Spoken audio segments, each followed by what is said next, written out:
A father's heart stopped when the waiter whispered, "Sir, your card's declined." His little boy stared at the plate of pancakes he might not get to eat. The diner grew quiet. Strangers watched. An hour later, roaring engines shattered the silence and everything changed.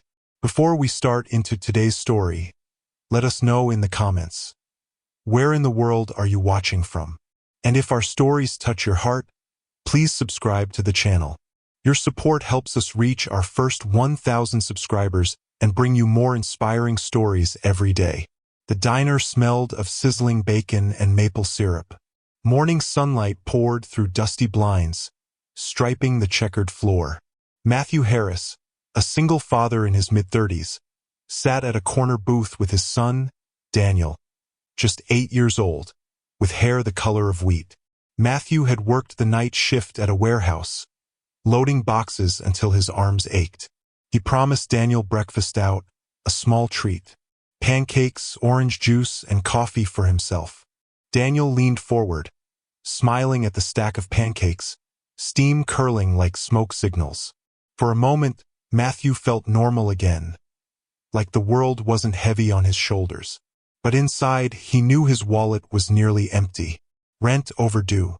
Electricity notice in his jacket pocket. Still, he told himself, one meal won't break me. He watched his boy pour syrup with the careful joy only children have. Just for today, he wanted to feel like he wasn't failing.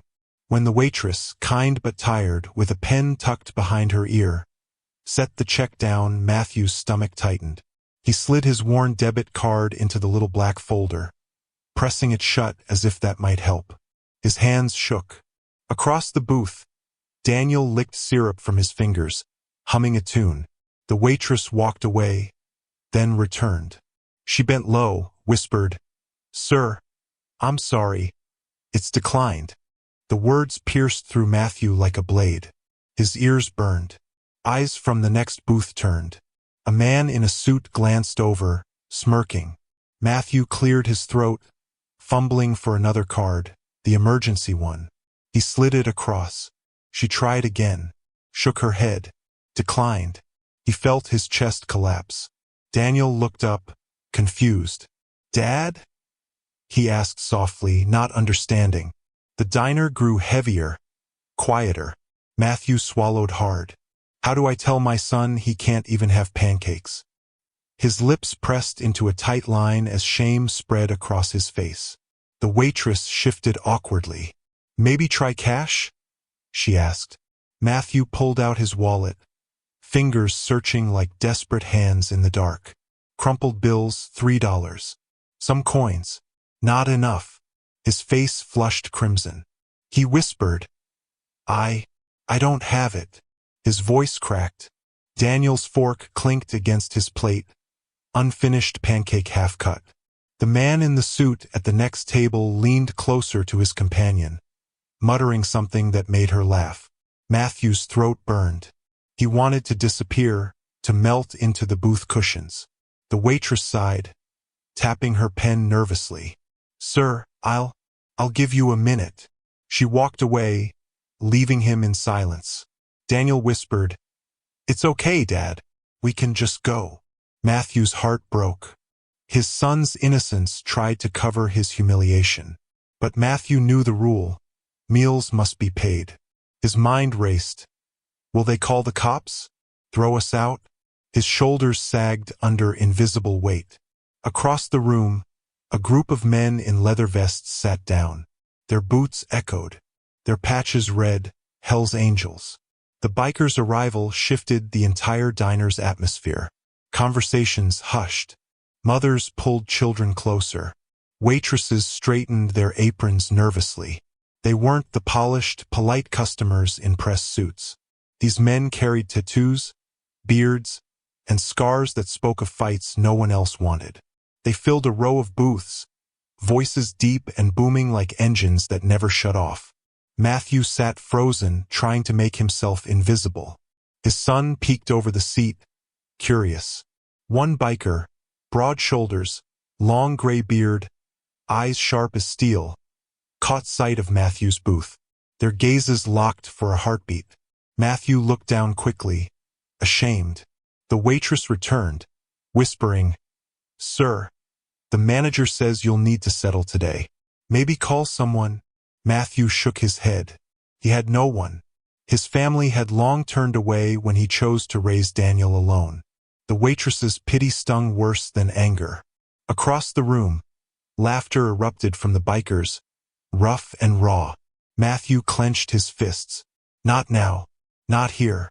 Daniel tugged at his father's sleeve. "Dad, I'm not hungry anymore. Can we just leave?" His small voice trembled. Matthew looked into his son's innocent eyes, eyes that trusted him to make things right. He forced a weak smile. "Eat, buddy. Don't worry about me." But inside, his soul cracked. Memories flooded him. Working double shifts, rocking Daniel to sleep after his mother walked out, skipping meals so his boy never had to. He had fought every day to shield his son from this kind of pain. And now, this public humiliation. Matthew pushed back his chair, rising to find the manager, but froze when he heard boots against tile. Heavy, purposeful. One of the bikers stood, towering, vest stitched with flames. He walked straight toward Matthew's table. The diner hushed. Knives paused midair. Matthew braced himself, heart pounding. Is he going to make a scene?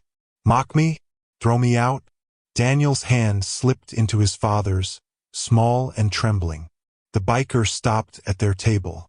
Silence swallowed the room. His beard brushed against the leather of his vest as he leaned down. His voice was low, gravelly, but not unkind. "Heard you had some trouble with the bill." Matthew's face burned hotter. He wanted to deny it, but the truth clung like chains. "Yeah," he muttered. "Cards, not working." The biker's eyes flicked to Daniel, who sat clutching his fork like a sword too heavy for his hands. Then the man did something no one expected. He pulled a thick wallet from his vest, dropped a $100 bill onto the table. "Keep eating. Breakfast's covered." The diner gasped. Matthew froze, words stuck in his throat. He stammered, I can't take this." The biker's gaze hardened. "You can. For him." He nodded toward Daniel. The boy's eyes widened. "Thank you, sir," he whispered. The biker's lips twitched into the faintest smile. Then he turned, walking back to his booth. The waitress approached, eyes wide, clutching the bill. She stared at the biker's money, then at Matthew. "It's more than enough," she whispered. She walked back to the counter, stunned. The diner buzzed again, whispers spreading like wildfire. Some smirked, shaking their heads, assuming the bikers just wanted to show off. Others looked uneasy. But Matthew felt tears burn behind his eyes. Daniel beamed. "Dad, we're okay now, right?" Matthew nodded, swallowing the lump in his throat. "Yeah, buddy, we're okay." He glanced at the bikers' table. They laughed, clinked mugs, completely unbothered by the stares. They didn't wait for thanks, didn't ask for recognition. They just acted. Matthew's chest swelled with something he hadn't felt in years, dignity. But he didn't know yet. This was just the beginning. The engines of fate were only warming up, because the bikers weren't done. They had seen more in his weary eyes than a bill he couldn't pay. Matthew tried to eat, but every bite caught in his throat. Gratitude mixed with humiliation, swirling inside him like a storm. He didn't like being seen as weak, yet he couldn't deny the relief that money on the table had brought. Daniel, however, ate with joy, syrup dripping down his chin. The boy leaned closer and whispered, "Dad, that man was like a superhero." Matthew forced a chuckle, ruffling his son's hair. Across the diner, the bikers ordered mountains of food, burgers, eggs, stacks of toast. Even though it was still morning, their voices filled the space, rough but strangely warm. The leader, the gray-bearded man, kept glancing toward Matthew's table. His eyes weren't mocking. They studied, almost like he'd seen that look before, the look of a man carrying too much. Matthew wiped his mouth, preparing to slip away quietly. He wanted no more attention. But as he stood, another biker raised a hand, signaling him over. The entire diner froze again. Matthew hesitated. "Dad," Daniel whispered, gripping his sleeve. "It's okay," Matthew assured, though his heart raced.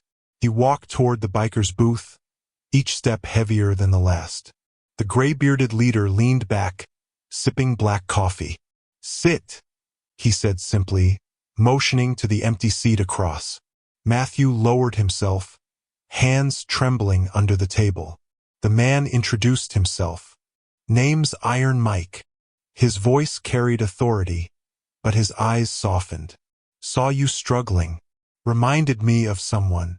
Another biker chimed in, laughing. "Reminded you of yourself 20 years ago." Mike shot him a glare, silencing him instantly. Matthew cleared his throat. "I didn't ask for help," he muttered. Mike nodded slowly. "I know. That's why it mattered." He leaned closer, lowering his voice so only Matthew could hear.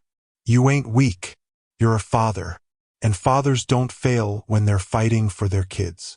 Matthew blinked rapidly, the words striking deeper than any insult ever could. Something inside him stirred. Daniel climbed into the booth beside his dad, shy but curious. The bikers grinned, asking his name. "Daniel," he said proudly, cheeks red. One of the men handed him a keychain shaped like a tiny motorcycle. Daniel's eyes lit up. Matthew started to protest, but Mike raised a hand. "Let the boy have it. Remind him of today." The waitress returned, whispering nervously, "Sir, that 100 covered your bill, but those men just told me to add every ticket in this diner to theirs." Matthew's jaw dropped. Every ticket?" She nodded. "They said no family here pays today." The diner erupted in disbelief. Families stared, mouths open. The suit-and-tie man who smirked earlier fumbled for words. The bikers laughed, clinking glasses, as if it was the most natural thing in the world. Daniel whispered, "Dad, they're buying everyone food?" Matthew nodded slowly, stunned. Mike leaned back, voice calm. "Sometimes the world thinks we're the monsters. Truth is, monsters don't feed the hungry." Outside, the rumble of engines grew louder. More bikers arrived, filling the parking lot with gleaming chrome and roaring pipes. Kids pressed their faces to the windows, wide-eyed. Inside, fear turned to awe. Strangers who once shrank back now whispered thanks. Some even approached, shaking the bikers' hands. Matthew sat frozen, trying to absorb the surreal scene. He leaned toward Mike. "Why? Why do this?" Mike's weathered face softened. "Because we know what it's like to be judged before you speak, to carry scars people never ask about, and because kids shouldn't see their dads broken over pancakes." His words hung heavy. Matthew's throat tightened. Around him, the diner transformed. Laughter replacing silence, kindness replacing suspicion. Daniel sat tall, gripping his keychain like treasure. Matthew realized his son wasn't just seeing bikers. He was seeing protectors, unexpected heroes. For the first time in years, Matthew's shame lifted, replaced by something he thought he'd lost forever: pride. The suit-and-tie man who mocked earlier stood, approaching Mike's booth. His tone dripped with arrogance. "So this is what you do? Buy your reputation." The diner stilled again. Matthew tensed, ready for chaos. Mike rose slowly, towering over the man. His voice was steady, like distant thunder. "No, we buy breakfast. Reputation? That's earned in ways you'll never understand." The man scoffed, muttering as he stormed out. No one followed. No one clapped. The silence was respect, unspoken, deep. Matthew exhaled, realizing he had been holding his breath. Mike sat again, shrugging as though nothing had happened. "People will always talk," he said. "What matters is what that boy remembers. Him, right there." He pointed at Daniel, who sat staring up at his father with wide, proud eyes. Matthew swallowed hard, emotion catching in his chest. In that single moment, he understood dignity wasn't about wealth or flawless strength. It was about standing, even when the world tries to shame you. As the morning stretched on, the diner felt less like a restaurant and more like a gathering place. Children laughed as bikers lifted them onto their shoulders. Waitresses, once nervous, now smiled, sliding plates across with ease. Matthew sat back, watching Daniel chatter away to a biker named Red, who showed him how to fold napkins into little roses. Matthew's chest ached, not with shame this time, but with something warmer. Hope. For so long, life had been about survival. Paying rent, keeping lights on, stretching leftovers. Now, for the first time, he saw his son surrounded not by pity, but by protection. Iron Mike leaned close again. "You're doing fine, Matthew." "Don't," the waitress tried to argue, whispering to Mike. "Sir, this is over $500. Mike slid a thick wad of bills across without hesitation. "Add 100 tip." The girls worked hard. Her eyes widened. Tears shimmered as she nodded, rushing to the counter. Across the diner, Matthew noticed a young mother at another booth wiping her eyes, clutching her toddler. A veteran in a faded cap shook Mike's hand, whispering something that made the tough biker's eyes soften. The kindness rippled outward, breaking barriers Matthew hadn't known could fall in such a place. Daniel leaned on his father's arm. "Dad, I think they're angels, but with bikes." Matthew chuckled quietly, ruffling his hair. "Maybe they are, buddy." The bikers began rising, boots pounding like drums. Their presence had